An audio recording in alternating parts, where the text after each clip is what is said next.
নমস্কাৰ ষ্টুডিঅ'ৰ মজাত মই মিনহাছ মুহূৰ্তৰ আটাইতকৈ গুৰুত্বপূৰ্ণ খবৰ লৈ কিনে চেষ্টা কৰিছো ৰূপজ্যোতি কুৰ্মীৰ আচৰণ কেতিয়াও বিজেপি দলৰ নীতিৰ ভিতৰত নপৰে আদৰ্শৰ ভিতৰত নপৰে পুনৰবাৰ ৰূপজ্যোতি কুৰ্মীৰ বিৰুদ্ধে খৰব হোৱা পৰিলক্ষিত হৈছে এতিয়া অসমৰ মুখ্যমন্ত্ৰী ডক্টৰ হিমন্ত বিশ্ব শৰ্মাই কৈছে ৰূপজ্যোতি কুৰ্মীৰ আচৰণ ভাৰতীয় জনতা পাৰ্টিৰ সংস্কৃতিৰ লগত নিমিলে এয়া আচৰণ কেতিয়াও ভাৰতীয় জনতা পাৰ্টি কেতিয়াও এয়া আচৰণ নহয় আৰু এই আচৰণ কেতিয়াও ৰূপজ্যোতি কুৰ্মীয়ে কৰিব নালাগিছিল এনেদৰে পুনৰবাৰ উভতি ধৰিছে মুখ্যমন্ত্ৰী ডক্টৰ হিমন্ত বিশ্ব শৰ্মাই লগতে সমূহ অসমৰ ৰাইজৰ সন্মুখত ক্ষমা খুজিবলৈ নিৰ্দেশ দিছে মুখ্যমন্ত্ৰী এক প্ৰকাৰ যেন বিপদত বিধায়ক ৰূপজ্যোতি কুৰ্মী এই মুহূৰ্তত সবিশেষ এই মুহূৰ্তত কবিকাক লৈ কেনে চেষ্টা কৰিছো ৰূপজ্যোতি কুৰ্মীৰ আচৰণ ভাৰতীয় জনতা পাৰ্টিৰ সংস্কৃতিৰ লগত নিমিলে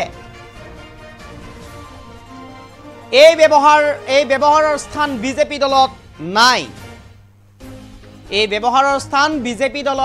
নাই অসমৰ ৰাইজৰ ওচৰত ৰূপজ্যোতি কুৰ্মীয়ে ক্ষমা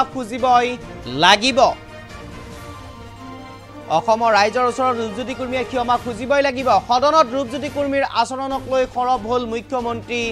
হিমন্ত বিশ্ব শৰ্মা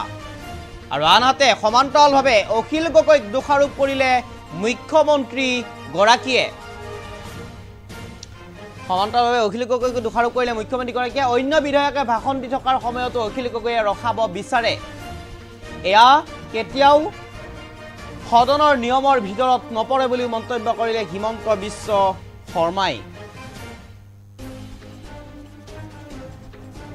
ৰূপজ্যোতি কুৰ্মীৰ লগতে সমালোচনা কৰিলে বিধায়ক অখিল গগৈক এনে ধৰণৰ কাৰ্যৰ বাবে অখিল গগৈয়ে ক্ষমা খুজিব লাগে ৰাইজৰ ওচৰত বুলি মন্তব্য কৰিলে মুখ্যমন্ত্ৰী হিমন্ত বিশ্ব শৰ্মাই এক প্ৰকাৰ যেন ৰূপজ্যোতি কুৰ্মী এতিয়া বিপদ বাঢ়িছে এইবাৰ মুখ্যমন্ত্ৰী হিমন্ত বিশ্ব শৰ্মাই উদ্বোধি ধৰি ক'লে এই ৰূপজ্যোতি কুৰ্মীৰ আচৰণ কেতিয়াও ভাৰতীয় জনতা পাৰ্টিৰ নীতিৰ ভিতৰত নপৰে কেতিয়াও ভাৰতীয় জনতা পাৰ্টিৰ আদৰ্শৰ ভিতৰত নপৰে অসমৰ ৰাইজৰ ওচৰত ক্ষমা খুজিবই লাগিব ৰূপজ্যোতি কুৰ্মীয়ে সমান্তৰালভাৱে বিধায়ক অখিল গগৈৰ আচৰণো কেতিয়াও গ্ৰহণযোগ্য নহয় বিধায়ক অখিল গগৈৰ আচৰণৰ বাবে ক্ষমা খুজিব লাগে ৰাইজৰ ওচৰত মন্তব্য আছে মুখ্যমন্ত্ৰীগৰাকীৰ শুনাব বিচাৰিছো ব্যৱহাৰ কৰিছে বা তেওঁ ৰূপজ্যোতি কুৰ্মীয়ে যি ব্যৱহাৰ কৰিছে বা তেওঁ মাইকলৈকে আন এজন সদস্যৰ মাইকলৈকে খেদি গৈছে এই বিষয়টো ভাৰতীয় জনতা পাৰ্টিৰ যিটো সংস্কৃতি সেই সংস্কৃতিৰ লগত খাপ নাখায় সেইকাৰণে ৰাতিপুৱা আমাৰ ৰাজ্যিক সভাপতিৰ লগত যোৱাকালিও মই আলোচনা কৰিছিলোঁ আৰু ৰাজ্যিক সভাপতিয়ে ইতিমধ্যে ৰূপজ্যোতি কুৰ্মীক অসমৰ ৰাইজৰ ওচৰত ক্ষমা খুজিবলৈ নিৰ্দেশ দি পত্ৰ এখন প্ৰেৰণ কৰিছে এইটো হ'ল ৰূপজ্যোতি কুৰ্মীৰ বিষয় কিন্তু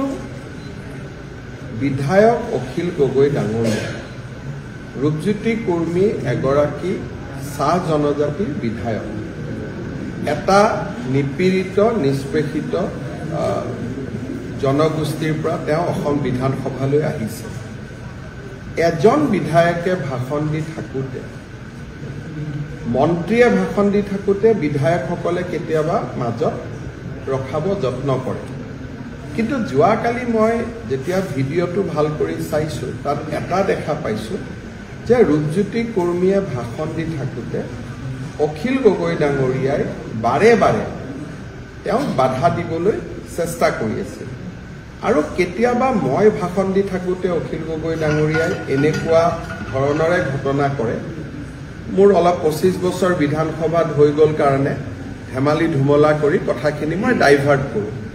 কিন্তু মনটো সিমানে সেই সময়ত বেয়া লাগে আৰু আমাৰ বিধানসভাত আগতে এনেকুৱা ধৰণৰ ব্যৱহাৰ কৰা পৰম্পৰাই নাছিল কোনোবাই ভাষণ দিলে ভাষণটো শুনা যায় কিন্তু কালি যদি আপোনালোকে শুনে ৰূপজ্যোতি কুৰ্মীয়ে ভাষণ দি আছে অখিল গগৈ কোনোবা এটা ৰাস্তাৰ কথা উল্লেখ কৰি আছে ৰাস্তাৰ কথাটো আপুনি PWD মন্ত্ৰীক কওক ৰূপজ্যোতি কুৰ্মীকটো কৈ থাকিবলগীয়া কথা নাই গতিকে ৰূপজ্যোতি কুৰ্মীৰ ব্যৱহাৰখিনিক লৈ আমি দুখিত কিন্তু অখিল গগৈ ডাঙৰীয়া চাহ জনগোষ্ঠীৰ নিপীড়িত নিষ্পেষিত সমাজ এজনৰ যুৱকে ভাষণ দিবলৈ অলপ সময় সুযোগ পাইছে তাতে তেওঁ বাধা দিবৰ কাৰণে চেষ্টা কৰাটো যথেষ্ট উচিত নাছিল গতিকে কোনোবাই ৰূপজ্যোতি কৰ্মীৰ ব্যৱহাৰৰ 2 মিনিটৰ ভিডিঅ'টো নাচাই যদি 5 মিনিট আগৰ পৰা 5 মিনিট ৰূপজ্যোতি কৰ্মীয়ে যি ব্যৱহাৰ কৰিছে বা তেওঁ মাইকলৈকে আন এজন সদস্যৰ মাইকলৈকে খেদি গৈছে এই বিষয়টো ভাৰতীয় জনতা পাৰ্টিৰ যিটো সংস্কৃতি সেই সংস্কৃতিৰ লগত খাপ নাখায় সেইকাৰণে ৰাতিপুৱা আমাৰ ৰাজ্যিক সভাপতিৰ লগত যোৱাকালিও মই আলোচনা কৰিছিলোঁ আৰু ৰাজ্যিক সভাপতিয়ে ইতিমধ্যে ৰূপজ্যোতি কৰ্মীক অসমৰ ৰাইজৰ ওচৰত ক্ষমা খুজিবলৈ নিৰ্দেশ দি পত্ৰ এখন প্ৰেৰণ কৰিছে এইটো হ'ল ৰূপজ্যোতি কৰ্মীৰ বিষয় কিন্তু বিধায়ক অখিল গগৈ ডাঙৰীয়া